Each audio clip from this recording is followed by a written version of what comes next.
वे आतताई पहलगांव की हमारी बहनों का सिंदूर लूटने आए थे।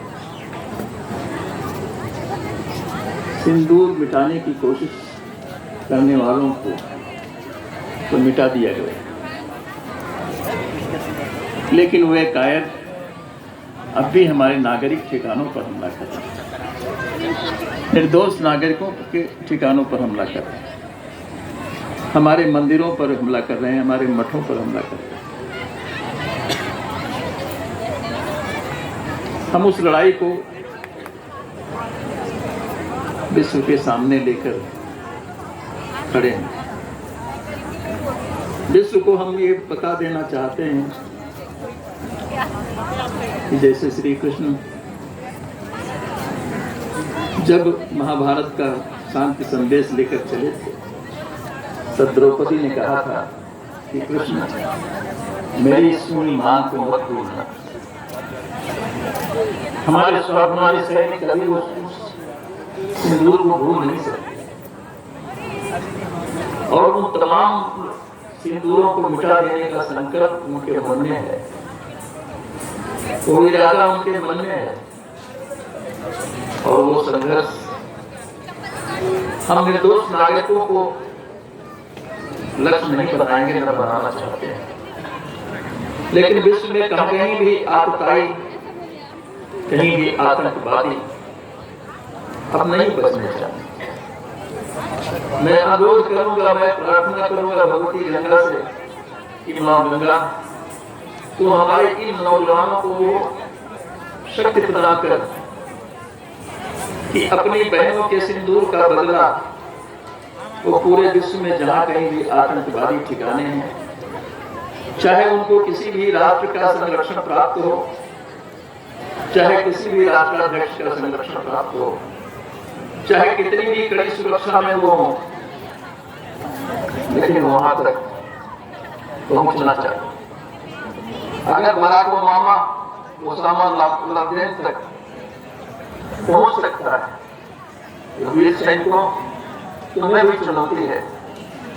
कि हमारी बहनों का सौभाग्य लूटने वालों को किसी कीमत पर माफ नहीं किया जाना चाहिए, किसी कीमत पर छोड़ा नहीं जाना चाहिए। सीमावर्ती क्षेत्रों पर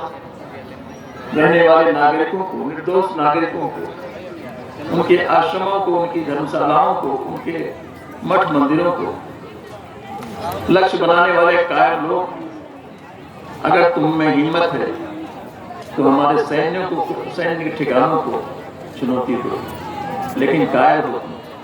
तुम, भगोड़े हो, तुम माफी मांगने हो। और मैं तो कहता हूं कि भारत को कभी भी ऐसे पापियों को माफ करने की गलती नहीं करनी चाहिए। किसी कीमत पर ये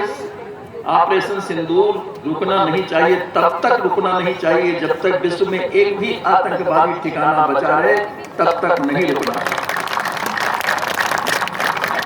मेरे वीर जवानों, इस देश का बच्चा बच्चा तुम्हारे साथ, इस देश की कण कण, इस देश की हर मां बहन अपने सिंदूर की लाज के लिए तुम्हारे साथ खड़ी है। आज हमारे बीच में उसी सीमावर्ती क्षेत्र में आश्रम बनाकर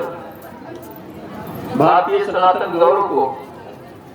प्रतिष्ठित करने वाले पूज्य महामंडलेश्वर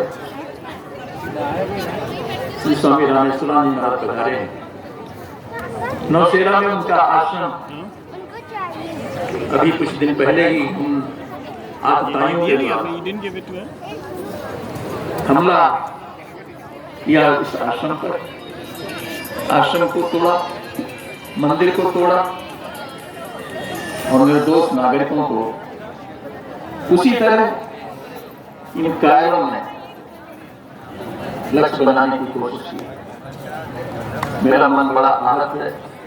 और मैं कई दिनों से आपके बीच में आकर भी बोलने की कोशिश करता हूं, लेकिन एक दर्द सीने में घाव बनकर बैठा हुआ है।